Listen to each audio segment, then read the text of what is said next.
conçois que quand j'ai pas d'autre choix, entre guillemets, tu vois, tu vas tout faire. Mais il y a des gens, entre guillemets, ils veulent le faire, mais ils sont, tu vois, paralysés, tétanisés. Qu'est-ce que tu pourrais dire justement à ces personnes-là? Ouais. Moi, en fait, je pense que c'est important de savoir où tu vas et c'est quoi ta vision à 5 ans, en fait, tu vois. Moi, je sais que ma vision à 5 ans, c'était, oui, aider des gens, donc développement personnel, mais c'est surtout, je voulais aussi être libre, aussi bien financièrement que géographiquement et temporellement. Donc là, j'étais dans le dilemme de, OK, je vais lâcher un emploi qui me rapporte à peu près 10 000 € par mois. Pour autant, je n'ai pas de temps. Et le coaching en ligne, c'est ce qui va pouvoir me permettre de gagner autant, voire plus, en ayant beaucoup plus de temps. Donc, j'avais conscience que oui, il y a 6 mois, 1 an, peut-être 1 an et demi de sacrifice, mais qui allait me rapprocher de ma vision parce que, on en revient à ça, je croyais suffisamment en moi pour me dire tu vas y arriver. Donc, je pense qu'il y a aussi beaucoup de confiance en soi et est-ce que la personne, elle croit en soi? C'est de se dire, si au fond elle croit qu'elle va pas y arriver, c'est compliqué, c'est normal qu'elle soit tétanisée par la peur. La personne qui croit en elle, elle a exactement la même peur qui est en elle, c'est juste qu'elle va l'interpréter différemment en disant c'est ok d'avoir peur, tu lâches un emploi qui te ramène énormément d'argent, pour autant tu sais où tu vas, tu te sens suffisamment compétent d'y aller, tu crois en toi, allez go, on se tient par la main et on y va. Tu vois, je pense que c'est plus ce truc de croire en soi et d'arriver à prendre des risques si là où tu veux aller, c'est suffisamment sexy et attirant pour toi, en fait. Je suis Andy Poiron, entrepreneur et amoureux de sport. Je suis le propriétaire de Away, un centre de coaching hybride à 360 sur Dijon, et également consultant où j'aide les coachs sportifs et les propriétaires de studios, de box CrossFit et de clubs de fitness à développer leur entreprise. Le fitness est une passion et c'est aussi un business. Dans ce podcast, le business du fitness, je vais à la rencontre de personnes ordinaires qui vous partagent leur expérience extraordinaire. Au programme, on parle de leur parcours, de comment elles en sont arrivées là et également de leurs difficultés, de leurs succès et de tous les éléments qui peuvent vous donner des idées pour votre propre entreprise. Se nourrir des autres est l'un des moyens les plus simples d'accélérer son propre parcours personnel. Donc faites-vous plaisir, écoutez, prenez des notes, laissez-vous inspirer et très bonne écoute. Dans l'épisode du jour, j'ai le plaisir d'inviter Maxime Broudiscu, CEO de Body Mental, une entreprise de coaching online. On a parlé de plein de choses passionnantes avec Max. Comment se faire recruter dans les clubs de fitness, les stratégies pour trouver des clients quand on est dans un club, les doutes liés au lancement de son activité de coach sportif, comment faire la transition pour passer d'un business physique à un business online, comment redémarrer de zéro, comment créer une offre irrésistible que vos clients vont s'arracher et encore beaucoup d'autres choses. Bref, je ne vous en dis pas plus et je laisse place à notre conversation avec Maxime. Bonjour à tous, bienvenue sur le podcast Le Business du Fitness. Et aujourd'hui, j'ai la chance d'être avec Maxime. Salut Max. Salut Andy, merci à toi pour ton invitation. De même. Moi, je suis tombé sur toi. Alors, je crois que c'était peut-être via Alex Kiefer ou bref, je suis tombé sur ton contenu et j'ai trouvé ce que tu faisais était vraiment intéressant. Donc, je me dis que tu serais une bonne personne du coup pour partager un petit peu ton expérience. Est-ce que tu peux déjà nous expliquer en quelques mots qui tu es et ce que tu fais aujourd'hui? Ouais, bien sûr. Je m'appelle Maxime Broudiscu. Donc, du coup, j'ai fondé Body Mental. Donc, aujourd'hui, c'est une entreprise de coaching en ligne qui accompagne des femmes à perdre du poids, mais on les accompagne plus sur la partie émotionnelle, développement personnel. Voilà, donc pour raconter rapidement mon histoire, moi, j'ai eu un passé où je me suis tourné vers le développement personnel parce que j'en ai eu besoin à un certain moment. Ensuite, j'ai toujours eu la chance d'avoir le sport qui m'a gardé la tête un peu au-dessus de l'eau, tu vois. Et du coup, j'ai passé mon diplôme de coach sportif, il me semble, c'était en 2016. Donc, j'ai mon diplôme de coach sportif. Je vais travailler en salle de sport en CDI. Ensuite, je vais travailler dans un Basic Fit. Donc là, je commence à bien gagner ma vie. Mais je commence à m'intéresser aussi au business en ligne. Je ne me sens pas forcément épanoui parce que j'ai envie d'introduire le développement personnel dans l'accompagnement de mes clients. Et il me semble 2019, je commence à me lancer en ligne Et voilà, et là, ces 3 dernières années, on a créé donc du coup Body Mental.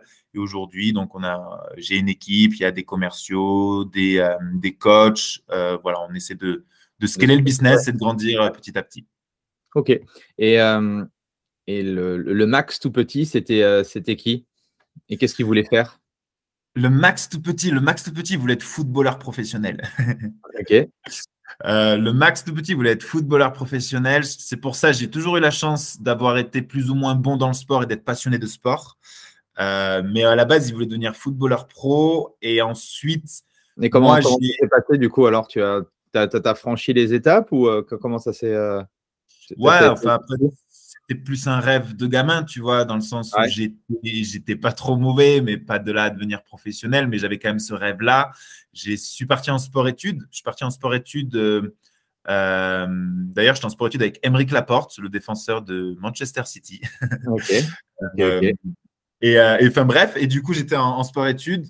Et ensuite, je suis allé au lycée et c'est là où j'ai commencé en fait, si tu veux, j'ai eu un événement dans ma vie qui a fait que j'ai commencé à me dévier un petit peu du chemin classique, on va dire, tu vois. Ouais. Ce qui m'a fait tester beaucoup d'expériences, goûter un petit peu à une certaine liberté où je me suis un peu brûlé les doigts. Mais du coup, voilà, j'ai eu cette chance d'avoir le sport qui me tenait. Donc, du coup, à ce moment-là, je savais pas trop quoi faire de ma vie. Je savais vraiment pas quoi faire. Je ne misais pas une pièce sur moi. Et j'ai eu la chance d'avoir un club de rugby qui m'a payé du coup le diplôme de coach sportif. Et là, je me suis dit, bon, ben, ça faisait sens pour moi que la seule chose que je pouvais faire, c'était dans le sport ou dans le bien-être parce qu'il n'y a que ça qui m'intéressait. Et voilà, quoi. Et comment ce club de rugby en vient à te financer la formation? C'était un deal pour que tu t'occupes de la prépa ou comment ça s'est passé? Non, pas du tout. C'était en fait, pour être totalement honnête, le club m'a recruté parce qu'il voulait absolument recruter mon grand frère, qui est très bon au rugby. Donc, il est très bon au rugby.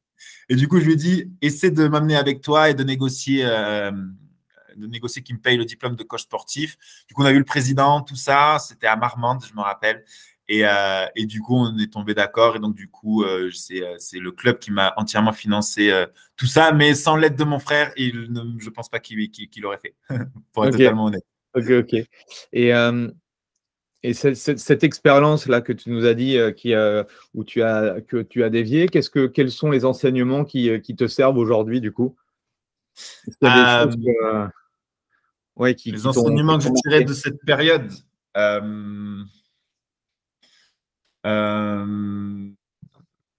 Les enseignements que j'ai tirés de cette période, c'est ce qui m'amène à avoir créé la mission Body Mental et ce qui m'anime moi, c'est que ta vie reflète ton niveau de confiance en toi et ton niveau d'estime de toi-même, tu vois.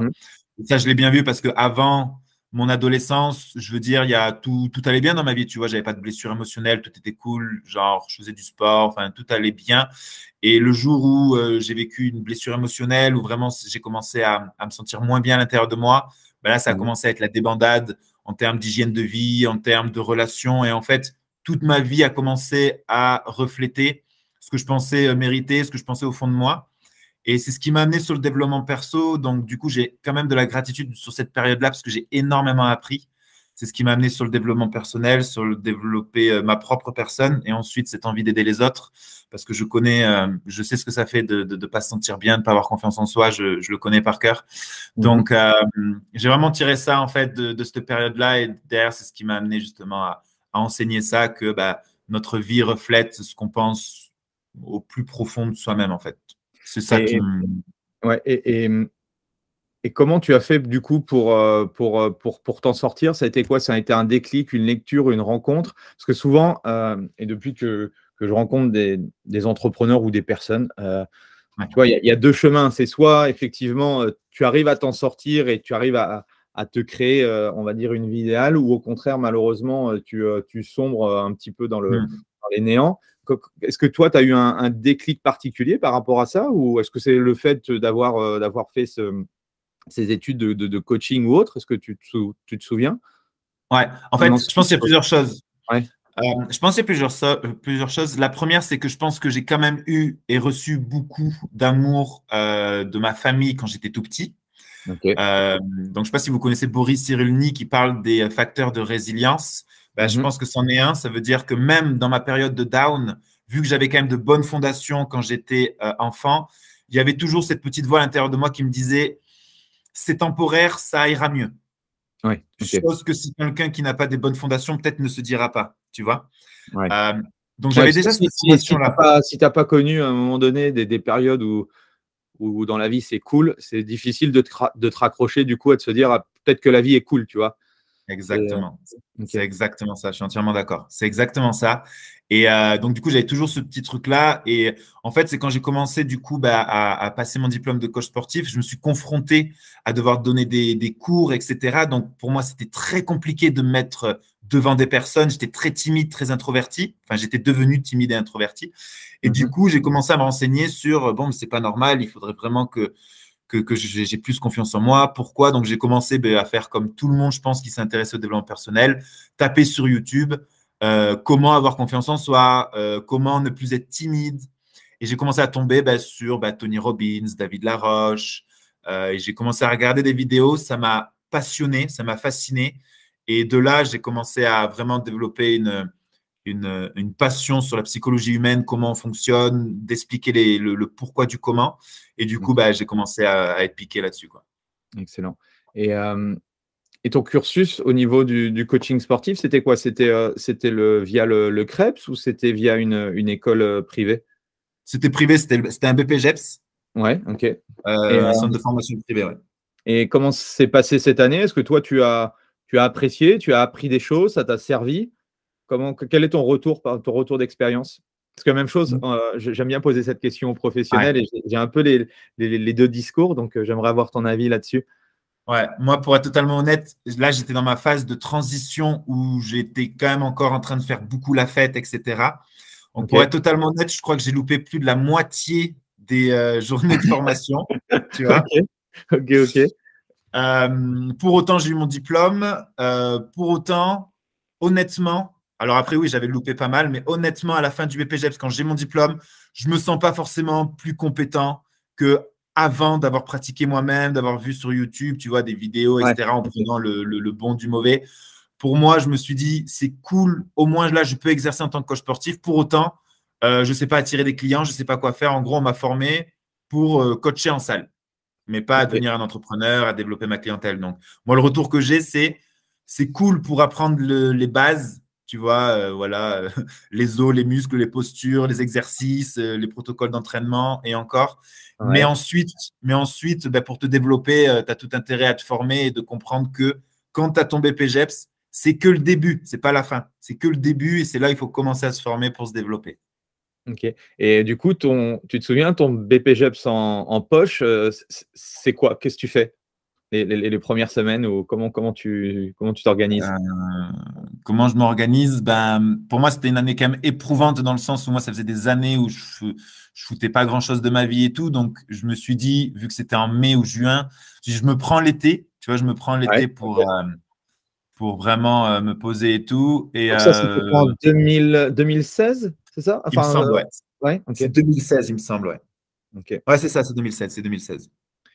Donc ça, c'est en 2016. Et pendant l'été 2016, je refais une connerie de plus où là, je me dis, c'est la goutte d'eau qui fait déborder le vase. Je me dis, il faut vraiment que je change d'environnement. Donc, du coup, je suis parti de Bordeaux. Okay. Je suis parti de Bordeaux. Je me suis dit, vas-y, là, je vais vraiment me consacrer au développement personnel, au développement de ma propre personne, me construire un avenir. Donc, j'ai vraiment brûlé les bateaux, entre guillemets. Ça veut dire, je ne me suis pas laissé le choix. Je suis parti. Et c'est à ce moment-là où après, j'ai trouvé un emploi à Toulouse dans une salle de sport en CDI et voilà. Donc, tu pars sans rien, en connaissant personne, tu pars à Toulouse et tu fais quoi? Tu postules dans les différents clubs? Ouais, en fait, si tu veux, je pars en Corse. Au début, je pars en Corse parce que j'entame une formation de coach en développement personnel à distance. D'accord. Donc, je me dis, il faut que je change d'environnement. Je vais en Corse et je passe, il me semble. Ouais, tu vois. Et je connais personne, donc je connais vraiment personne et je suis vraiment dans l'optique de c'est bon, genre toutes ces années-là, j'ai fait de la merde, je vais me ressaisir, je vais réussir, je vais me former, je vais arriver à être heureux, je vais arriver à avoir confiance en moi, etc. Je vais gagner de l'argent, enfin, tu vois. Vraiment, je reprends tout ça. Et en fait, sur un exercice de Tony Robbins, je définis ma vision, etc. Et là, ça me paraît comme une évidence que la première année, il faut que j'aille dans une salle de sport où il y a beaucoup de monde pour faire des cours collectifs, pour développer ma confiance en moi, d'arrêter d'être timide, etc. Et du coup, là, je commence à postuler dans des grandes salles. Donc, j'envoie des CV et tout. 2 jours après, le mec m'appelle, me dit, on a absolument besoin d'un coach. Je lui dis, ouais, mais moi, il faut que tu me fasses une promesse d'embauche parce que je ne peux pas faire Bastia, Toulouse comme ça, juste pour un entretien. Il m'a dit, bah, écoute, je te fais une promesse d'embauche. Et du coup, 3 jours après, j'ai pris l'avion, je suis allé à Toulouse. Et là, j'ai commencé en tant que coach sportif dans une salle de sport. Et comment le mec, il a eu confiance en toi? Bah, en fait, il m'a dit, j'ai jamais vu, parce qu'en fait, je lui ai envoyé un CV comme je pense personne n'a envoyé, dans le sens où c'était sur des fiches glacées, tu sais, avec du papier de bonne qualité, dans des grandes enveloppes. Et je lui ai fait une espèce de lettre de motivation où je lui ai parlé avec mon cœur. En fait, je lui ai dit, écoutez, moi, mon objectif à terme, c'est de devenir coach en développement personnel, de faire des conférences, séminaires. Je suis ultra investi, je bosserai. Enfin, tu vois, je lui ai fait un truc. Je pense que chaque patron. Tu avais envoyé cette lettre à plusieurs. Ouais, ok. Ouais. Avec la même qualité. Ok. Exact. Et tu as eu d'autres retours suite à ça, je suppose? Parce que c'est vrai ouais, que... j'ai eu d'autres retours plus par mail, tu vois, où ils étaient intéressés. Oui. Mais lui, dès qu'il m'a fait l'offre, en plus, c'était à l'époque, moi, il me proposait, je crois, c'était 1 600 € par mois. À l'époque, pour moi, c'était très bien. Ouais. Donc, du coup, j'ai fait, allez, go, on y va, quoi. Ok, donc tu l'as rendu à Toulouse. Et comment se passent tes premières semaines à Toulouse? Bah là, à ce moment-là, je suis vraiment obsédé par mon développement personnel. Donc, j'ai une routine très disciplinée, dans le sens où je vais faire des routines matinales d'1 heure, 2 heures, où tu vois, je vais faire des exercices de développement personnel, de la méditation, etc. Donc, quand j'arrive au boulot, je suis frais, je sais quoi faire, je me challenge, tu vois, parce que pour moi, c'était très compliqué socialement. Okay. Je me challenge de tous les matins, aller dire bonjour à toute la salle, tu vois. Aller faire mes cours collectifs, me donner de l'énergie. Donc, en fait, je vois ce métier-là comme une transition, quelque chose qui va m'aider à me développer personnellement, tu vois. Pas comme une finalité en soi, je le savais. Donc, ça se passe très bien. Je commence à rencontrer du monde. Ça se passe très bien. Et c'est là où vraiment je commence à passer un cap socialement. Je commence à retrouver confiance en moi. C'est le début, ouais. Je pense que c'est le début de quelque chose de plus beau, en tout cas, de ce qui s'était passé ces 6 dernières années, quoi, tu vois. Ok. Et il t'a fallu combien de temps pour justement reprendre confiance et puis te sentir bien au club? Je dirais ça, ouais, je sais pas, peut-être 1 mois seulement, tu vois. 1 mois, Ouais. et ça allait déjà mieux, tu vois. Ok. Et toi, du coup, ta fonction dans le club, c'était tout ce qui était plateau, cardio, muscu, cours collectif. Tu as commencé justement le coaching en individuel. Comment ça s'est passé? Ouais, j'ai commencé le coaching en individuel parce que j'ai vu que je connectais pas avec pas mal de personnes. Mm-hmm. Et je vendais mes séances à 20 €. 20 € de l'heure. Ok. Et j'étais content. Et là, à l'heure d'aujourd'hui, quand tu as démarré, c'est quoi? T'es auto-entrepreneur sur cette partie-là ou c'est directement relié Non, j'étais Non. auto-entrepreneur. Ouais. Okay. J'avais déclaré du coup en tant qu'auto-entrepreneur. Et entre midi et 2, parce que je me rappelle, j'avais des pauses de 3-4 heures parce que je travaillais matin et soir. Et ben, je restais au club, je faisais 2-3 coachings pour me faire un peu plus d'argent de poche, quoi, tu vois. Voilà. Okay. 20 € de l'heure. Okay, c'est sacré prix. Et cette première expérience dans le coaching, du coup, tu as accroché, comment tu t'es senti par rapport à ça? Ouais, c'était beaucoup plus. J'aimais la proximité avec la personne, tu vois, de lui définir aussi ses objectifs à elle. Puis je me donnais, en fait, je donnais 20 € de l'heure, mais moi, j'avais vraiment envie d'aider la personne. Donc, je lui faisais un plan alimentaire, je la suivais, je lui envoyais des messages même en dehors des séances, tu vois, j'étais vraiment investi à fond. Et ouais, j'ai kiffé cette expérience-là parce que ça changeait du cours collectif où, le cours collectif, tu es un animateur, en fait, tu vois, tu es un clown. Et là, c'était vraiment l'idée de pouvoir accompagner une personne, définir ses objectifs avec elle, pouvoir la motiver, etc. Donc, ouais, c'est ici que j'ai commencé à prendre goût au personal training, pardon. Et tu commences à parler de routine matinale, de choses comme ça, de développement personnel ou pas encore? Je commence à leur en parler, mais je suis je n'ai pas confiance en moi sur le sujet. Ça veut dire que je l'applique pour moi, mais je ne suis pas prêt encore à l'enseigner, etc. Donc, j'en parle rapidement, mais je ne vais pas coacher, en fait, tu vois. Ok. Et ces premiers clients, tu les trouves comment? Tu as dit que ta routine, c'était d'aller dire bonjour. C'est une bonne stratégie. Pour moi, c'est une stratégie assez simple, mais du coup, ça te permet de connecter avec les gens. Et puis, naturellement, en discutant avec les gens, il y a des gens qui veulent « Ah, tiens, t'es coach, est-ce que tu peux m'en dire un peu plus ?» Et puis, tu récupères des clients comme ça. Quelle était ta stratégie par rapport à ça? Est-ce que tu avais des stratégies particulières que tu as mis en place, toi? Ouais. Mais en fait, comme je t'ai dit, moi, mon objectif, c'était vraiment de me servir de ce boulot pour grandir personnellement. Donc, ça a été plus l'inverse. Et je pense que les coachs sportifs font l'inverse. C'est qu'ils se demandent, allez, je veux signer des clients, qu'est-ce que je dois faire? Et moi, je pense que le mieux, c'est déjà va te faire connaître, en fait. Tu vois, moi, vu que mon objectif principal, c'était de connecter avec les gens, bah, au bout d'un mois ou 2 mois, moi, c'est même des fois quand j'avais un peu moins d'énergie ou quoi, c'est les gens qui venaient à l'accueil me dire bonjour, taper la discute, parce que c'était devenu une routine et j'avais connecté avec toute la salle. Donc, au fur et à mesure, il y en a qui m'ont dit, Max, ils me demandaient des conseils, etc. Et au fur et à mesure, j'ai commencé à dire, si tu veux, je peux te faire un coaching, voilà, je te prends que 20 € de l'heure. Et petit à petit, en fait, ça s'est fait naturellement parce que je connectais avec les gens, tu vois. Ok, excellent, excellent. Et donc, comment se passe ta première année?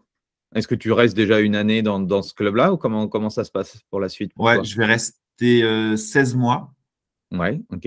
Je vais rester 16 mois. Ensuite, je commence à avoir fait le tour de tout, quoi, tu vois.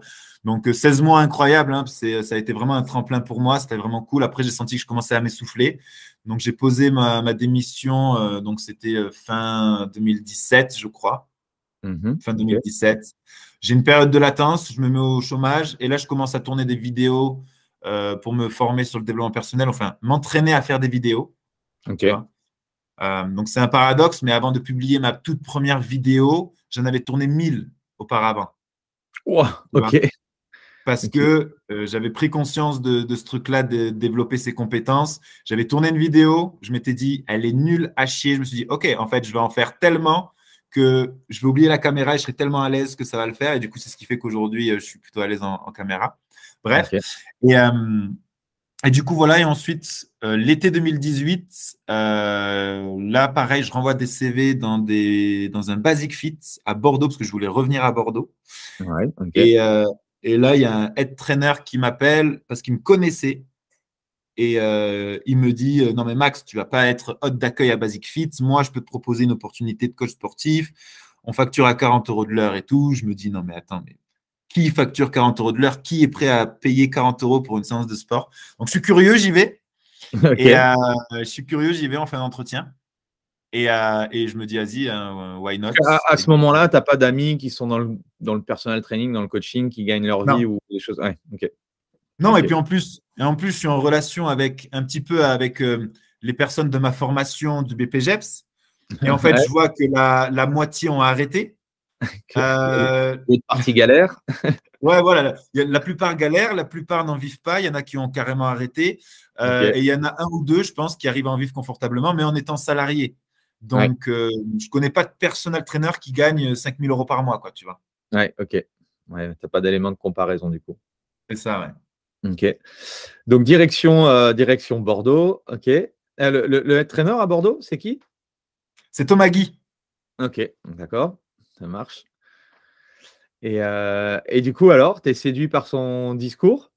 Bah ouais, complet. Genre, mais au début, j'ai du mal à le croire. Je me dis 40 € de l'heure, est-ce qu'on peut vraiment signer des clients à 40 € de l'heure? Je me rappelle que je lui ai même fait patienter une semaine avant de lui donner ma réponse. Tu vois, c'est un peu lui qui m'a relancé et j'étais vraiment dans le doute, que je me disais, mais ça va pas marcher. En plus, à l'époque, bah, tu sais, les loyers Basic Fit. Donc, même si c'est quand même, ils font en sorte que ce soit confortable, ouais. Au bout de 3, 4, 5 mois, tu te retrouves à payer 600 et quelques euros, voire 700 € de loyer. Ouais. Mais moi, au début, je vois pas, vu que j'y crois pas, je me dis, putain, ça va être compliqué, je vais me mettre dans la merde. En plus, il y a 6 mois de préavis. Donc, tu vois, genre, je commence à hésiter, mais c'était que des croyances limitantes. Hein. Et je me dis, vas-y, go, j'y vais, je me lance. De toute façon, j'avais quand même envie de réussir. Donc, je savais que si je me lançais, j'allais le faire à fond, tu vois. Ouais. Et donc, du coup, je me suis lancé. Et puis, août, et là tu reprends quoi? Tu reprends le succès de ce que tu avais pu faire sur Toulouse, le fait d'aller discuter. Comment tu envisages on va dire, cette nouvelle carrière? Ouais, ben là, je me dis c'était au mois d'août, je continue à me former. Donc, Thomas, il va me former sur comment obtenir des clients, signer des contrats, etc. Donc, il va me former là-dessus. Et en fait, dans ma tête, je me dis, allez, je profite la fin du mois d'août et je me dis septembre, je fais la rentrée et là, je me dévoue à ça. Donc, même stratégie, ça veut dire, du coup, je faisais du 8h, 22h. Donc, j'arrivais à 8h à la salle, je partais à 22h. J'allais parler aux personnes, j'essayais de connecter, on faisait remplir des bilans formes. J'ai mis un peu de temps à vraiment bien en vivre, mais au bout de 6 mois, ça commençait à bien marcher, tu vois. Donc, j'avais vraiment cette stratégie de être présent, me former et voilà, faire tout ce qui est en mon possible pour réussir, quoi. Donc, connexion, des bilans, essayer justement ces types de bilans, c'est des évaluations. Vous regardez un petit peu la condition physique. À partir de là, vous faites une prescription, je suppose. Ouais, ok. Ouais, c'est exactement ça. Et est-ce que tu as des moments de doute, du coup, par rapport à ces 6 premiers mois? Ouais, complet, ouais, à fond. À fond, je me rappelle, je pense que Amandine nous écoutera le podcast, donc dédicace à Didine qui va nous écouter, parce que c'était avec elle que j'ai commencé, en fait. Et elle a commencé en même temps que moi. Et les 4 premiers mois, clairement, nos discussions de tous les jours, c'était Didine, ça va marcher ou pas notre truc là? Elle me disait, Maxime, je crois qu'on est dans la merde, ça va pas marcher et tout. Parce que le premier mois, je crois que j'avais généré quoi, 500-600 euros. Le deuxième mois, je me faisais 800 euros. Enfin, j'ai mis du temps avant de me faire mon premier 2000 euros qui était en janvier, je crois. Ouais. Donc, ça a mis 4-5 mois. Donc, ouais, énormément de doutes. Est-ce que ça va réussir? Est-ce que ça va marcher? Est-ce qu'on n'a pas fait le mauvais choix? Donc, oui, genre pendant les 4 premiers mois, énormément de doutes. Et puis, vu que je sortais d'une période aussi où je n'avais pas confiance en moi et tout, il y a cette petite voix qui revient. Ouais, il y a cette petite voix qui revient. Est-ce que tu vas y arriver? Est-ce que c'est fait pour toi, etc. Tu vois? Et qu'est-ce que tu pourrais dire aux coachs qui ont souvent la même trajectoire, et c'est normal, hein, quand on monte un business, tu ne peux pas passer de 0 à 10K en un claquement de doigts. Moi, je vois beaucoup, je pense, c'est un petit peu comme la photo qu'on voit souvent, tu sais, c'est un mec qui est en train de piocher, tu sais, puis il a un coup de pelle de trouver tout un geyser de diamants. Et je pense que les coachs arrêtent trop rapidement, où ils se disent, ouais, en fait, ce club-là, c'est pas le bon, ou cet environnement-là, c'est pas le bon. Et puis, hop, ils vont voir ailleurs et il faut tout reconstruire et tout. Qu'est-ce que tu pourrais leur dire par rapport à l'expérience que tu as pu vivre, toi? Ouais, déjà, je suis entièrement d'accord avec ce que tu dis. On arrête beaucoup trop vite, mais c'est en tant qu'être humain, je pense qu'on est conditionné comme ça aussi, tu vois. Il y a plusieurs choses que j'aimerais dire. C'est que la croissance, elle est exponentielle. Ça veut dire que tu peux galérer pendant, comme tu dis, avec ton coup de pioche. Tu sais, tu as un coup de pioche de trouver le trésor. Des fois, c'est ça, parce que pour mon exemple, j'ai mis 5-6 mois à faire mes 2000 premiers euros. 6000 mois après, je faisais mon mois à 11 000. 6 mois après, je faisais mon premier mois à 11 000. Donc, c'est exponentiel. Donc, je dirais, le seul moyen d'échouer, c'est d'abandonner avant d'avoir réussi. Donc, tu es à un coup de pioche. Dis-toi, tu es à un coup de pioche. Continue tes efforts, ça va marcher. Et ensuite, fais un petit bilan sur quelles sont mes incompétences qui fait que peut-être ça ne marche pas, ou quelles sont les compétences que je peux développer qui vont faire que ça va mieux marcher. Par exemple, m'améliorer en vente, ou comment je peux me faire un peu plus connaître, comment je peux commencer peut-être à manipuler le marketing digital, créer un petit peu de pub pour me ramener des personnes, enfin, développer des compétences. Donc, je dirais première étape, mindset, genre mindset, crois en toi, tu vas y arriver, c'est juste une question de temps. Et ensuite, développe les compétences dont tu as besoin pour aller peut-être plus vite, quoi. C'est ce que je dirais. Et ça, c'est le plus difficile, c'est d'investir en soi, en sachant que souvent, on se dit, j'ai déjà investi pour mon BPGEPS, et en plus de ça, j'ai fait des formations complémentaires pour m'améliorer, je ne sais pas, pour faire en entraînement fonctionnel ou pour au mental, etc. Donc, j'ai investi beaucoup d'argent. Et souvent, les coachs me disent, j'ai investi beaucoup d'argent et tout, je suis compétent et tout. Et je leur dis, mais oui, mais je pense que c'est bien ce que tu as construit au niveau technicité, au niveau de ton métier de coach, mais as-tu pensé justement à te développer en tant que indépendant, en tant qu'entrepreneur? Et c'est là où souvent il y a une case qui nous manque, parce que comme tu l'as dit tout à l'heure, nos diplômes respectifs ne nous expliquent pas, et c'est pas l'objectif du diplôme en soi, c'est déjà d'être un bon coach. Et donc c'est ça aussi qui est souvent un petit peu complexe. Qu'est-ce que toi tu as appris? Comment expliques-tu que tu as des difficultés, tu arrives à 2000 euros et après tu passes les 10K? Est-ce que c'est le fait que forcément enfin, moi, c'est un peu le concept du l'effet resto. Hein, c'est plus tu as de monde, plus les gens te voient coacher, bah, entre guillemets, plus ils ont envie d'être coachés par toi. Comment tu expliques tout ça, ce côté exponentiel dans le business? Moi, ensuite, j'ai eu la rencontre avec Alex Kiefer. Ouais. Et en fait, moi, c'était simple. Je me suis dit, en tant que personal trainer, je m'étais dit, tant que je ne gagne pas 6 000 euros par mois, tout ce que je gagne, ce n'est pas à moi, ce sera pour ma formation. Okay. Donc j'étais en mode, moi, tu sais, genre, j'avais juste mon loyer, ma bouffe à payer, puis j'étais tout le temps à la salle. Donc, je n'avais pas de lifestyle, tu sais, où je dépensais beaucoup d'argent. Je partais pas en week-end ou alors très peu. Donc, moi, tous les sous que je gagnais, dès que je gagnais des 2 000 3 000 euros par mois et tout, je renvoyais tout dans de la formation. Donc, j'allais me former, etc. Et je pense que c'est ce qui a fait que je suis monté vite en compétences. Et ensuite, il y a eu l'effet cumulé, forcément, parce que j'ai appris aussi à coacher. Donc, j'ai commencé à renouveler des clients qui avaient pris que 3 mois ou 6 mois, plus les nouveaux. Puis, ça a fait effet boule de neige parce que j'étais tout le temps à la salle. Donc, du coup, au fur et à mesure, avec de la persévérance, tout s'est accumulé. Ce qui a fait que j'ai fait mon premier mois à 11 000. C'était au mois de juin, je crois. J'avais fait 11 000. Mais parce que voilà, ça s'était accumulé. J'ai brûlé les bateaux. J'étais vraiment déterminé. Et surtout, j'ai dépensé énormément d'argent dans ma formation parce que j'étais conscient que j'étais incompétent pour voilà, être un vrai entrepreneur. Donc, je m'étais rendu compte que j'étais un coach sportif, mais je n'étais pas un entrepreneur. Et que pour vraiment réussir, il fallait que je devienne aussi un entrepreneur. Donc, du coup, c'est là où j'ai commencé à me former, quoi. Ouais. Il y a une chose qui transparaît chez toi et tu en as parlé assez rapidement aussi dans ton parcours, c'est le développement aussi personnel qui t'a permis, je pense, d'avoir une vue à 360 et de comprendre certaines choses. Pas tout comprendre, parce que c'est vrai que à titre personnel, c'est difficile de tout comprendre au niveau de l'être humain et de toutes les connexions, mais le fait de s'ouvrir à tout ça, je pense que déjà, tu avais une ouverture d'esprit.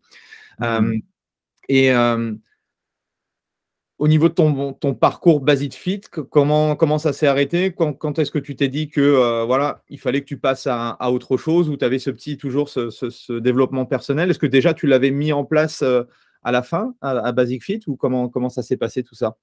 Non, je t'avoue, je l'avais perdu un petit peu de vue. Alors, c'était en arrière-plan, mais là, j'étais vraiment consacré à… j'ai commencé à goûter au fait de gagner de l'argent, tu vois. Donc, je me suis dit, putain, mais en fait, il y a une vraie opportunité. Du coup, je me suis vraiment développé. Et effectivement, à un moment donné, j'ai commencé à être en perte de sens parce que, tu sais, quand tu fais 10, 11 coachings par jour, ça te fatigue. Tu as beaucoup d'argent, mais tu n'as pas de temps. Tu n'as pas de temps, tu n'as plus d'énergie. Et du coup, j'ai commencé à entendre parler du business en ligne, qu'il y avait des coachs qui gagnaient 10 000, 20 000, 30 000 euros par mois en travaillant moins, tu vois. Donc là, ça a fait un petit peu disruption. Je me suis dit, OK, je vais m'y intéresser, tu vois. Donc, c'est un mélange de perte de sens parce que du coup, il n'y avait pas ce développement personnel dans l'accompagnement de mes coachés, tu vois. Et aussi ce truc-là de… j'avais plus de temps, quoi. J'avais plus de temps pour moi. Du coup, tous mes autres domaines de vie étaient un peu négligés. Ouais, tu vois, parce que j'étais tout le temps à la salle. Et donc, du coup, j'ai commencé à m'intéresser au coaching en ligne. Voilà, je me suis intéressé au coaching en ligne et ensuite, je me suis lancé dedans à fond, quoi. Ouais.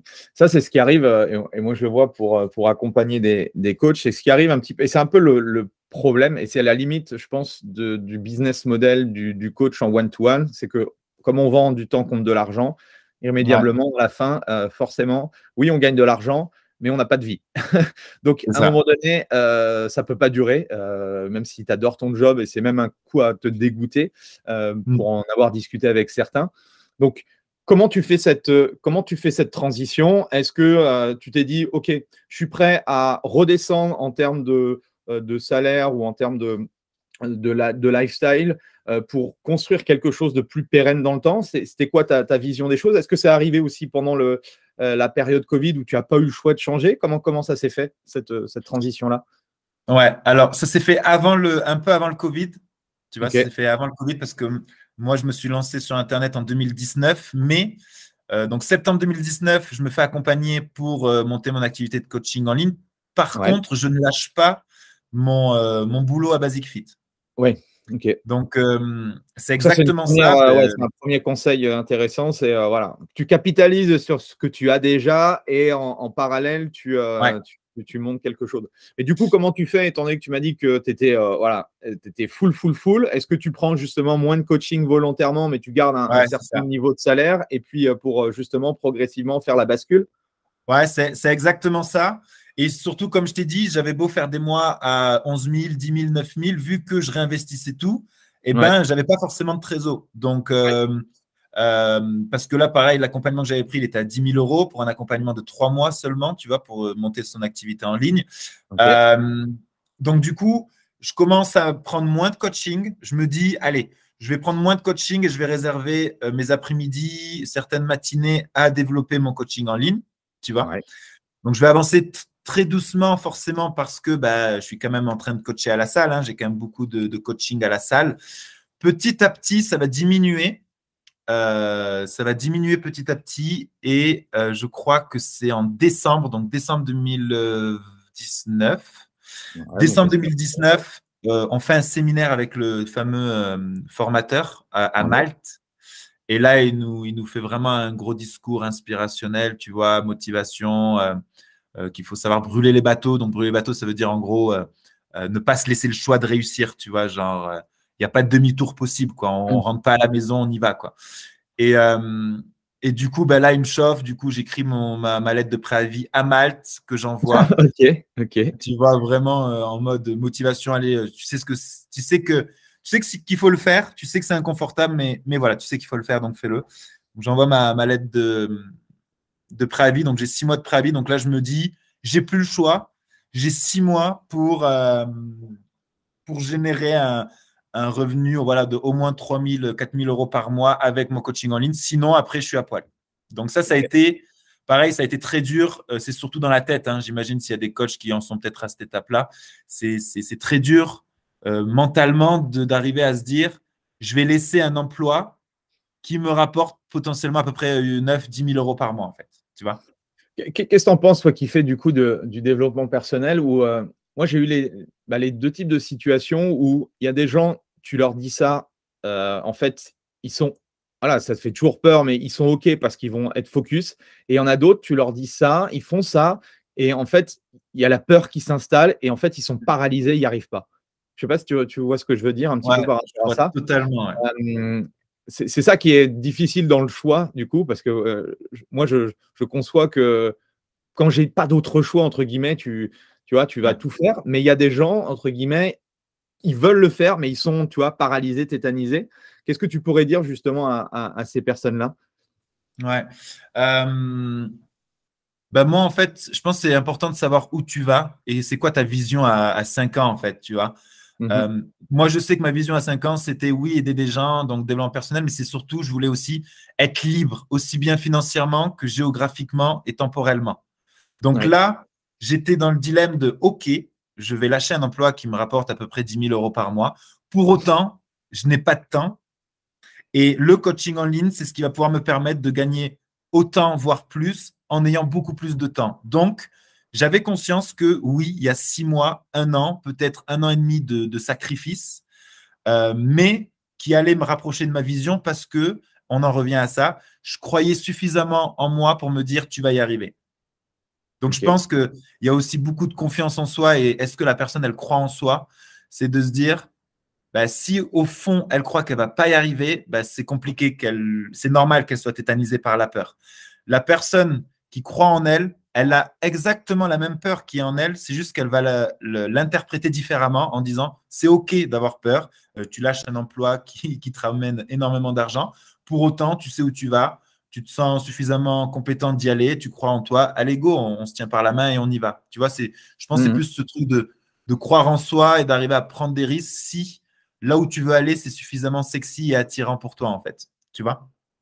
Mais ce qui est vachement inspirant, c'est qu'au début de l'interview, tu nous disais que bah, du coup, tu avais perdu ces repères, ce manque de confiance en soi, et que quelques années Mhm. plus tard, tu arrives à faire des choses comme ça qui, tu dis ça à une personne dans la rue, tu Mhm. gagnes 10 000 euros par mois, et puis 6 mois, en fait, volontairement, tu crames ce business pour Ouais. peut-être avoir une vie meilleure. C'est plutôt cool et vachement inspirant.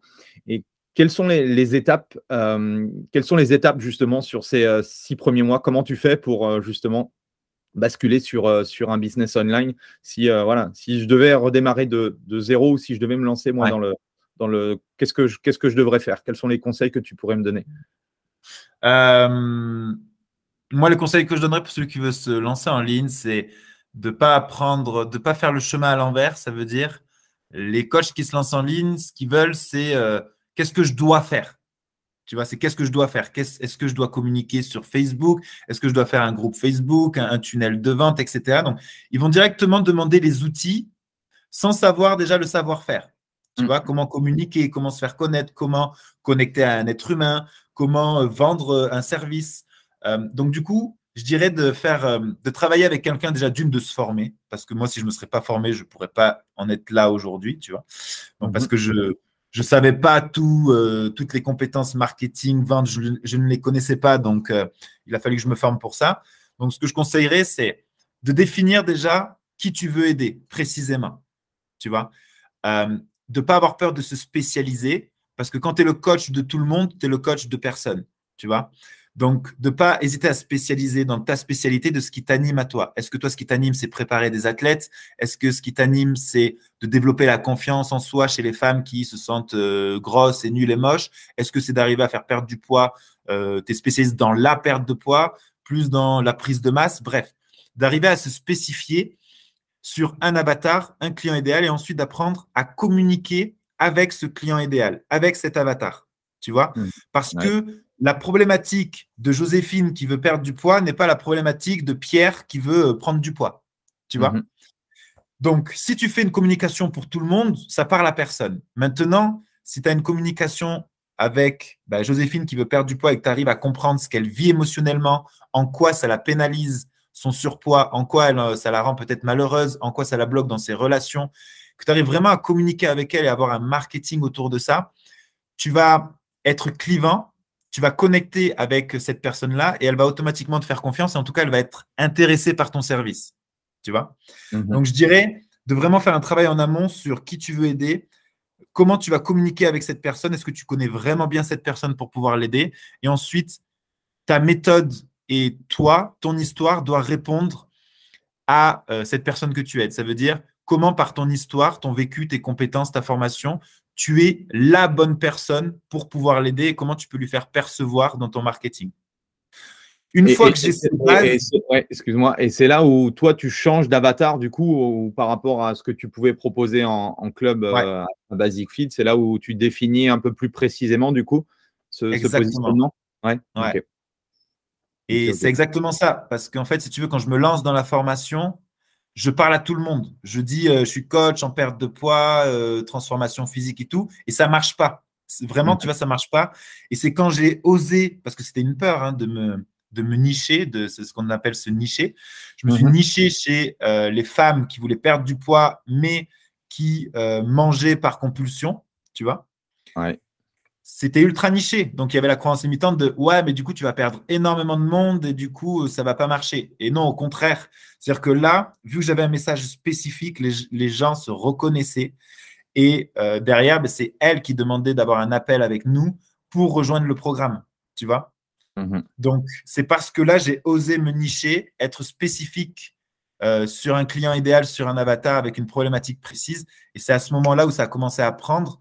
Parce que du coup, c'était précis, ça parlait à une personne et pas à tout le monde, en fait. Tu vois? Ok. Donc, se nicher et créer justement une offre qui correspond parfaitement à cette niche-là, c'est ça? Ouais, c'est ça. Ouais. Exactement. Et comment faire pour aujourd'hui se différencier de tout ce qu'il y a sur le marché? Comment tu as fait, toi, pour construire cette offre idéale? Ouais.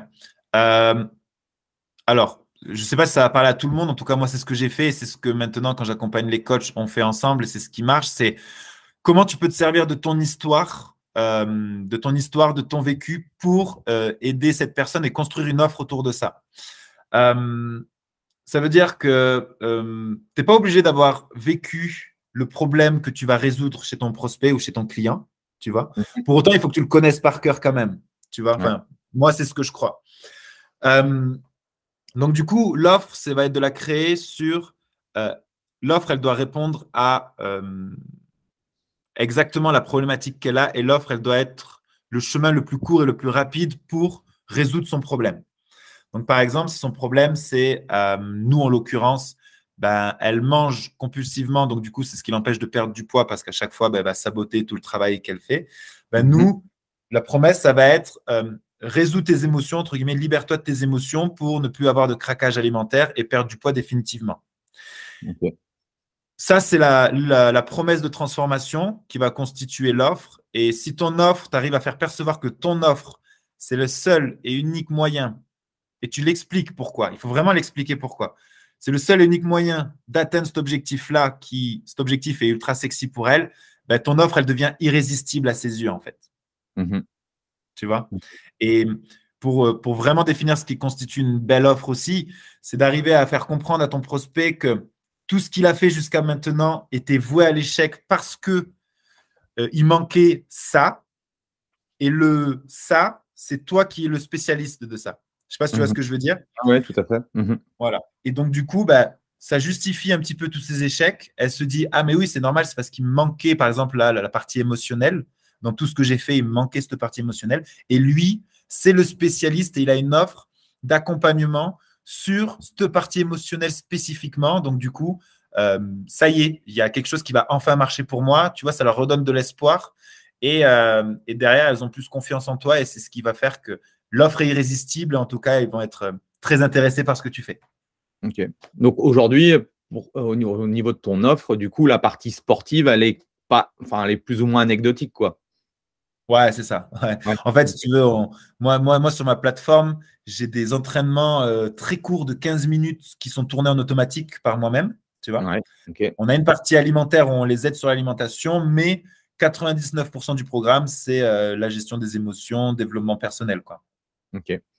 Et du coup, tu l'as dit tout à l'heure, c'est comment on fait sur un business de coaching online pour se dégager du temps et pas avoir le même business model qu'un coach qui vend ses séances, par exemple. Ouais, ben en fait, ça, c'est marrant que tu dises ça parce que moi, j'avais ce fantasme-là que ça y est, j'avais avoir du temps avec le coaching en ligne, sauf que ma première année, je me suis retrouvé à bosser autant que quand j'étais à Basic Fit parce que il faut faire le marketing, il faut prendre les appels de vente, il faut coacher. Au début, je faisais du coaching one-to-one aussi en ligne parce que c'était des offres premium, tu vois. Okay. Et au fur et à mesure, du coup, ça a été de pareil, encore une fois, continuer à me former. Donc, j'ai repris un programme à 30 000 euros pour monter mon entreprise et commencer à recruter, à déléguer, à manager les équipes. Et donc, du coup, petit à petit, j'ai recruté des commerciaux. Donc, déjà, ils m'ont retiré la charge de travail sur les appels de vente, même si c'est un travail au quotidien de coacher et manager des commerciaux. Ensuite, j'ai recruté des coachs qui allaient pouvoir aussi, je les ai formés pour coacher les personnes. Et ensuite, c'est ce qu'on appelle créer une offre scalable. Ça veut dire que avoir 10, 100 ou 200 clients ne te demande pas plus d'énergie à toi en tant que CIO, en tant que patron, entre guillemets, mais que tu as créé des systèmes qui font que c'est des coachs qui vont les coacher, des systèmes de coaching de groupe où là, tu peux faire des grandes salles et ensuite le coaching individuel par des coachs que tu as toi-même formés. Okay. Donc, en gros, c'est recruter, déléguer et pour arriver à se dégager du temps, comme aujourd'hui, mais prendre conscience que les 6 premiers mois, tu vas bosser fort. Ça, c'est normal. Tu vois. Okay. Et à quel moment il faudrait, pour ceux qui nous écoutent, quand on est seul, à commencer à développer, enfin, en tout cas, à déléguer la partie sales, à commencer à déléguer une partie du produit. Comment tu t'y es pris? Tu avais des paliers en termes de chiffre d'affaires. Quelle est ta réflexion par rapport à ça? En fait, je dirais, avant de déléguer la partie sales, il faut t'assurer que ton marketing, il est vraiment très bon. Pourquoi? Parce que dis-toi que quand tu recruteras des commerciaux, ils closeront toujours pratiquement 2 fois moins que toi. Parce que toi, tu es le produit, tu vois. Donc, ce sera plus facile pour toi. Donc, déjà, si tu as du mal à être rentable quand c'est toi qui fais tes ventes, tu ne peux pas déléguer pour l'instant. Ouais, Il faut que tu sois suffisamment rentable pour te dire, est-ce que si je vends 2 fois moins, je suis encore rentable? Oui, ok, tu peux recruter des commerciaux. Si tu te dis, en closant, donc en vendant 2 fois moins au téléphone, par exemple, je suis plus rentable, ben, tu ne peux pas encore recruter des commerciaux. C'est-à-dire que ton marketing n'est pas encore assez bon et tes appels te coûtent trop cher, entre guillemets. Ça, je te parle pour ceux qui ont le modèle publicité, comme moi. Tu vois. Donc, toi, Donc, c'est pas organique. Enfin, tu fais peut-être de l'organique, mais c'est plus publicité, Facebook, Instagram, choses comme ça. Ouais, c'est ça, exactement. Ouais. Publicité, à fond. D'accord. Donc, voilà. Ensuite, effectivement, ceux qui ont une grosse communauté, ils peuvent se permettre de louper des ventes parce qu'ils n'ont pas de coût d'acquisition. Tu vois. En fait, ça dépend. Donc, c'est déjà de faire un bilan sur tes coûts d'acquisition, tes charges, tes ventes et d'arriver à définir quelle est la priorité pour toi de déléguer. En général, la première chose à déléguer, ça va être la livraison parce que c'est ce qui nous prend le plus de temps, tu sais, de coacher. Donc, première étape, ça va être de déléguer la livraison. Comment je peux recruter soit des anciennes clientes qui ont eu des résultats, soit des coachs qui sont suffisamment compétents pour coacher mes clients, qui fait que c'est le système où tu délègues que, par exemple, je ne sais pas moi, par exemple, coacher une personne te rapporte 200 €, tu vas donner 50 € de ces 200 € à un coach pour qu'il le fasse. Tu vois. Donc, commencer à déléguer la partie coaching et ensuite plus la partie sales, vente, parce que du coup, tu vas gagner du temps et dans ce temps-là, tu peux faire des webinaires, continuer à créer du contenu, faire en sorte d'avoir de plus en plus d'appels de vente pour ensuite faire les ventes. Et la meilleure étape, c'est recruter un commercial, mais de closer avec lui, de continuer avec lui. Ça veut dire de faire les appels avec lui, de le faire monter en compétences jusqu'à ce qu'il soit autonome, quoi. Ok. Pour ceux qui connaissent pas un petit peu tout cet univers-là, est-ce que tu peux nous expliquer au niveau closing, c'est un pourcentage que tu donnes par rapport aux ventes qu'il fait? C'est ça, ouais, exactement. Ouais. Et sur la partie délégation, sur la partie produit avec les coachs, c'est quoi? C'est des coachs indépendants et ils facturent en fonction du temps. C'est ça. Ouais, c'est ça aussi. Ok. C'est exactement ça. Ouais. Est-ce que tu peux nous donner, je ne sais pas si c'est confidentiel ou autre, combien tu mets environ ou de temps en temps en publicité? Parce que souvent, les coachs peuvent dire, ouais, bah moi, je suis frileux à mettre 5 € par jour. Je leur dis, bon, ok, alors je ne te demande pas de mettre 1 000 € par jour, mais il y a quand même, voilà, il y a souvent encore beaucoup de freins par rapport à ça. Et j'aime bien quand d'autres coachs se disent, ah bah non, mais moi, je mets tant. Et tu vois, ça permet aussi de casser certains blocages. Comment… Je suppose que toi aussi, même si tu avais du succès dans ton entreprise, mettre de l'argent, même si tu sais que c'est bien la publicité Facebook, et Facebook est là pour aider les entreprises, tu vois, c'est toujours se dire, oh punaise, je mets autant, est-ce que je vais avoir un retour sur investissement, quoi. Ouais, non, mais c'est dur, hein. J'avoue, moi aussi, au début, je mettais, parce qu'ils nous avaient conseillé de ne pas mettre moins de 20 € par jour, donc je mettais 20 € par jour et j'étais constamment en train de regarder mon compte se faire débiter de 20 € tous les jours et j'étais en mode, putain, tu vois, ça me coûte de l'argent. Ça, c'est la pire des choses à faire. Moi aussi, les mentors qui m'accompagnent, c'est souvent, il faut surtout pas en fait regarder parce que l'être humain a toujours peur de la perte. Tu vois, on regarde simplement ce que l'on perd, mais on ne regarde pas Donc, il faut que ce soit une personne où regardez le moins possible de ces chiffres-là, parce que voilà, si tu regardes tous les jours que tu as été débité de 20 € et tout, ça te fait peur, quoi, tu vois. Ouais, c'est ça. Ouais, c'est exactement ça. Donc, moi, le conseil que je donnerais, c'est tu alloues un budget. Donc, par exemple, moi, là, c'était 200 €. Donc, je m'étais dit, je mets 20 € par jour pendant 10 jours, je ne regarde pas. Tu vois. Ouais, ok. Je ne regarde pas, on ira voir les chiffres après, on ira voir les chiffres plus tard. Et en fonction, si j'ai fait une vente, ça veut dire que c'est rentable. Si je n'ai pas fait de vente, non, on modifiera. Mais de laisser du temps et d'être prêt à perdre un peu d'argent. C'est normal, ça fait partie du jeu. Tu vois. C'est Alex qui dit beaucoup ça. Et moi, c'est quelque chose, c'est tout le monde est prêt à gagner beaucoup d'argent. Personne n'est prêt à en dépenser. Tu vois. Et tu donnes, tu reçois à hauteur où tu donnes. Donc, à un moment donné, il faut comprendre cette logique. Et donc, du coup, pour dire, oui, moi aussi, j'ai eu cette peur-là. Aujourd'hui, on dépense, ça va dépendre entre 220 et 250 € par jour. Donc, donc entre 6 et 7 000 € par mois de pub. Parce que je sais que mon tunnel, il a été travaillé, il a été refait. Ça parle le concept est bon. Le concept a été vérifié. Le marché, il y a de la demande. Je veux dire, là, je ne prends plus trop de risques à faire ça. Il ne faut pas le faire dès le début, bien évidemment. Ouais, oui, tester. Mais je peux comprendre ce côté-là, parce que j'y suis passé aussi, d'avoir peur d'envoyer 200, 300, 500 euros en l'air comme ça parce que la pub ne marche pas. Ça fait partie du jeu et c'est pour ça que, comme on disait tout à l'heure, bien comprendre que si le travail il est bien fait en amont, que ton message il est bon, que ta communication elle est bonne et que tu arrives à te différencier par ton positionnement, à ce moment-là, ben, quand tu mettras 1 euro, ben, il y a beaucoup plus de chances qu'ils t'en rendent 2, 3, 4 ou 5 que si tu fais juste une publicité en disant je suis coach en perte de poids. Et j'en vois, je vois des pubs de coach qui sont là, je suis coach sportif, on va faire un bilan personnalisé, je vais t'aider dans tes trucs. Eh ben, ces personnes-là, je suis sûr qu'elles vont galérer. Et de toute façon, ces pubs-là, je ne les vois jamais perdurer dans le temps. Donc, ils doivent se dire, ils doivent arrêter. Et ensuite, ça fait naître la croyance chez eux que la publicité, j'ai essayé, ça ne fonctionne pas. Ben non, ce n'est pas la publicité qui ne fonctionne pas. C'est juste que tu n'as pas fait le bon travail en amont.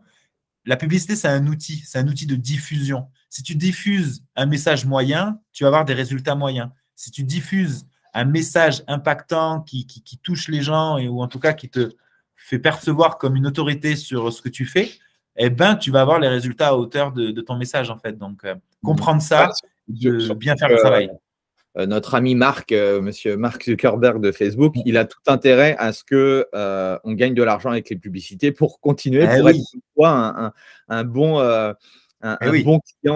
client de pub Facebook. Donc, forcément… parce que souvent on me dit ouais mais non en fait il veut me piquer de l'argent. Bah non, parce que tu vois si ça marche pas pour toi, bah tu vas arrêter, donc tu seras plus client et c'est pas c'est pas le processus. Donc c'est ça aussi qu'il faut comprendre. Et il faut comprendre aussi que la publicité Facebook comme la publicité AdWords ou n'importe quel type de pub, c'est un véritable métier quoi. Il y en a qui font ça à longueur de journée, donc voilà, ça ne s'invente pas, ça s'invente pas non plus. Et juste si je peux rajouter ce que tu dis là, Andy, c'est vachement intéressant. Ça va définir aussi pas mal de choses dans la réussite d'un coach. C'est la qualité des réponses qu'on obtient dépend de la qualité des questions que l'on se pose. Et c'est vrai que si les coachs se disent ah ouais, mais est-ce que Facebook ne sont pas là pour prendre mon argent, tu auras les réponses en adéquation avec ça. Mais moi, je vois plus le truc comme tout mon business aujourd'hui, toutes les personnes que j'ai accompagnées, tout ce que j'ai créé, c'est grâce à Facebook, tu vois. Parce que peut-être que j'ai dépensé plusieurs dizaines de milliers d'euros sur la pub Facebook, mais ça m'en a ramené des centaines, tu vois. Donc voilà, c'est juste pour… Ouais, tout à fait. Et est-ce que tu peux nous partager un tunnel qui fonctionne bien chez toi? Comment tu fais? C'est quoi? C'est publicité, VSL ou webinaire plus rendez-vous? Comment ça s'organise? Est-ce que tu as des choses que tu peux nous partager? Ouais, moi j'envoie de la publicité. Donc, publicité, il clique sur la publicité pour s'inscrire à un challenge de 7 jours. Ouais, ok. Donc, sur ce challenge de 7 jours, à chaque étape du challenge, je vais les inviter à prendre un appel avec nous. Ouais, ok. Pour avoir des informations sur le programme. Et en parallèle, j'envoie une séquence mail où je vais les rajouter sur un groupe Facebook. Ouais, d'accord. Et dans ce groupe Facebook, c'est ce qu'on appelle le nurturing. Je vais du coup, alors maintenant, je ne le fais plus parce que tout tourne en automatique, mais pendant 1 an, je faisais des lives, j'envoie du témoignage. Vraiment, je crée une communauté, tu vois. Donc, je connecte avec eux, je partage des moments de mon histoire. Enfin, tu vois, tous les hacks marketing aussi. Donc, je partage mon histoire, mon vécu, comment j'ai créé la méthode, toutes les personnes que j'ai accompagnées. On va créer du coup une communauté sur le groupe Facebook. Et là, les gens vont avoir encore l'opportunité de prendre un appel avec nous. Donc, voilà, publicité, challenge de 7 jours, groupe Facebook, appel et ensuite la vente qui se fait. Ok, excellent, excellent.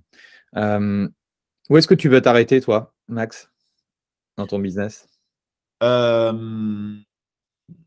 vas aller en fait, il y a 2 visions. Je pense qu'on a tous en nous la partie égoïste et la partie altruiste, tu vois. Donc, quand je pense à moi, je me dis, j'ai pas envie d'aller plus loin parce que j'ai plus d'argent qu'il m'en faut, entre guillemets, avec ce que je fais là. Pour autant, quand je pense plus à moi, mais par exemple, là, ce week-end, on fait un séminaire. Donc là, je fais un séminaire, on attend plus de 30 personnes. Et quand je connecte à la mission de pourquoi je fais ça, parce que ça me rappelle mon histoire, mon vécu, par quoi je suis passé, et finalement, je ne suis pas si différente de ces femmes-là qui manquent de confiance en elles, etc. Je suis passé par là. Donc, quand je suis connecté à la mission et à la vision, j'ai envie de de faire x10, non pas en chiffres, mais en termes d'impact, tu vois. Aujourd'hui, on accompagne des groupes de 100 femmes tous les 3 mois. J'ai envie d'accompagner des groupes de 200, 300, 400, de faire des séminaires devant 500 personnes, 1000 personnes. J'ai vraiment cette envie d'impacter. Et ça, je pense, cette force, elle vient de mon histoire, de mon vécu. Donc, je pense que dans les prochaines années, oui, je vais continuer à énormément me développer. Plus forcément pour les mêmes raisons qu'avant. Ça veut dire moins motivé par l'argent, mais plus motivé par l'impact et le nombre de vies qu'on peut changer, quoi. Ok. Quelles sont les difficultés que tu as rencontrées tout au long du chemin, même si tu nous as partagé quelques-unes, quels ont été les moments clés pour toi? Dans le business en ligne, tu parles ou en tout, en général? En général, ouais, en général, qui t'ont permis justement de rebondir et d'aller plus loin. Clairement, moi, ma plus grande force peut être ma plus grande faiblesse. Ça veut dire que je peux autant, enfin en tout cas à l'époque, je pouvais autant croire en moi que ne plus croire en moi du tout le lendemain, tu vois. Donc ça pouvait être ma plus grande force, ma plus grande faiblesse. Et donc du coup, je dirais que moi, ce qui a été le plus important, ça a été de me former constamment. Tu vois, de me former constamment, de m'assurer de ne pas être seul, parce que je savais que dans des moments de solitude, je pouvais retourner un peu dans de l'auto-sabotage, mais tu ne vas pas y arriver. Tu sais, c'est là où tu doutes. Et quand tu rencontres d'autres personnes qui ont réussi, qui ont fait le chemin, qui sont dans le partage, qui ont envie de t'aider, ça donne de l'énergie, ça donne confiance en toi, ça te montre surtout que c'est possible. Et donc, je dirais, moi, me former constamment jusqu'à ce que j'obtienne ce que je veux, quoi. Donc, les différentes étapes, ça a été à chaque fois, il y a une problématique. Tu vois, par exemple, je veux me développer en ligne, je ne sais pas faire. OK, qui a fait le chemin? Qui l'a déjà fait? Et qui peut m'aider? OK, donc j'ai ce formateur, 10 000 €. OK. Et ensuite, bah, pareil, nouvelle problématique, c'est très bien. Je vis de mon coaching en ligne. Maintenant, je suis prisonnier encore de mon temps. Maintenant, je veux recruter, déléguer. OK, donc c'était le même formateur. Il a une formation d'1 an, 30 000 € là-dessus. OK, ben, je les paye, je me forme.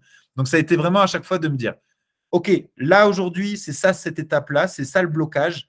Comment je fais pour éliminer ce blocage? Ben, je vais chercher une personne qui a déjà passé cette étape et je vais le payer pour qu'il m'apprenne à le faire, tout simplement. Tu vois? Pour moi, ça a été ça les plus gros trucs, c'est me former constamment à chaque fois qu'il y avait des problèmes. Tu vois.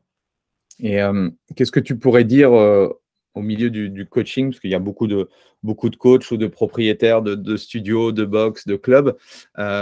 Il faut dire qu'il y a une grande majorité, alors on n'a pas les chiffres, mais je pense que voilà, c'est toujours il y a une grande majorité de personnes qui galèrent ou qui n'arrivent pas à atteindre les objectifs qu'ils veulent. Qu'est-ce que tu pourrais leur dire à ces personnes-là?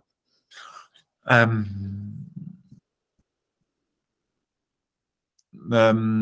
je ne veux pas faire ces discours, motivation, tout ça, tu vois, mais pour moi, réussir son business, c'est à la même hauteur qu'un enfant quand il commence à vouloir marcher.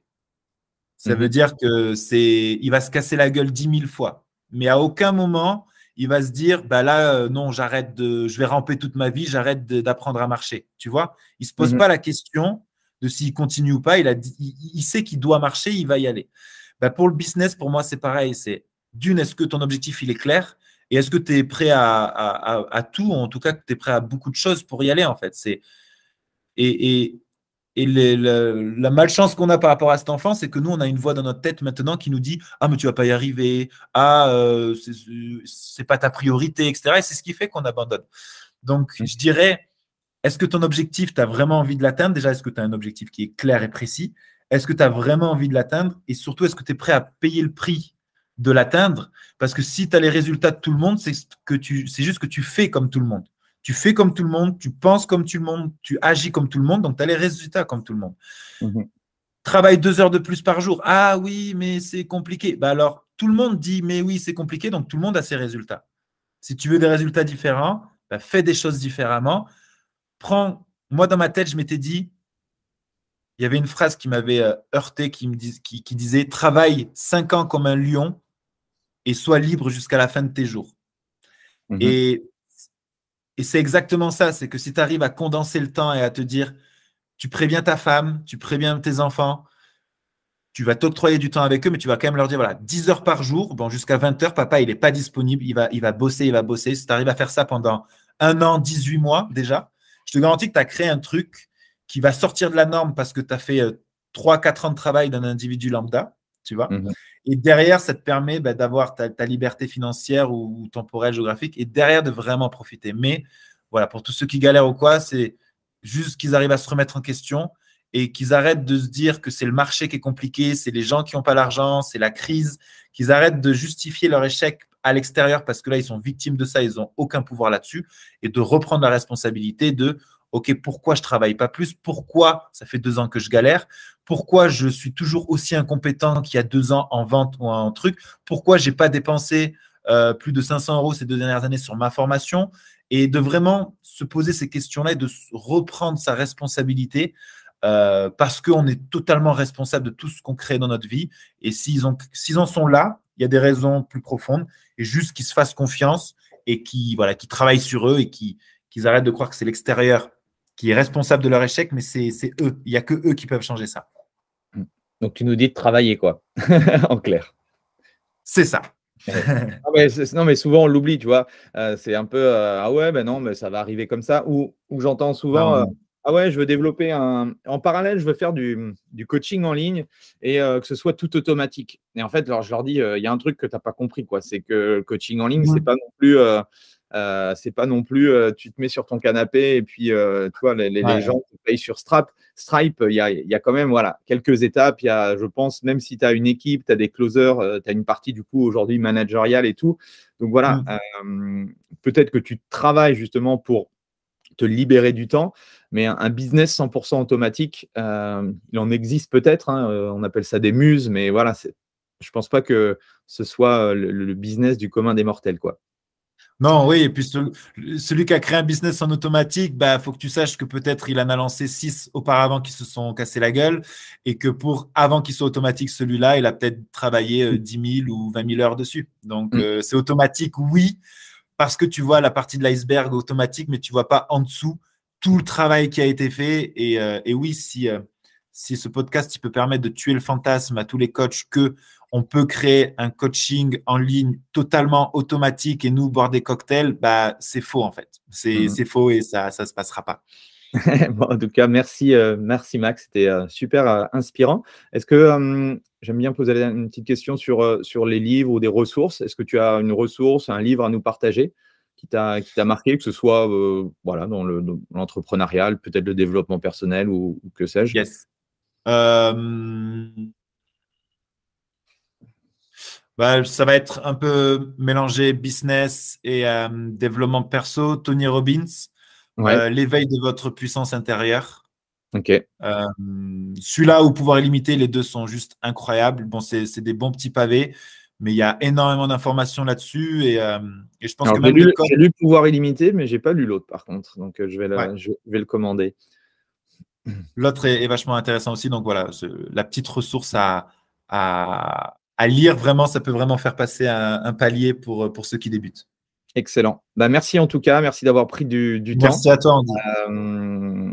Où est-ce qu'on peut te suivre du coup? Maxime Broudiscou sur Instagram, maxime.broudiscou. Sur Instagram principalement. Ouais. Bon, super.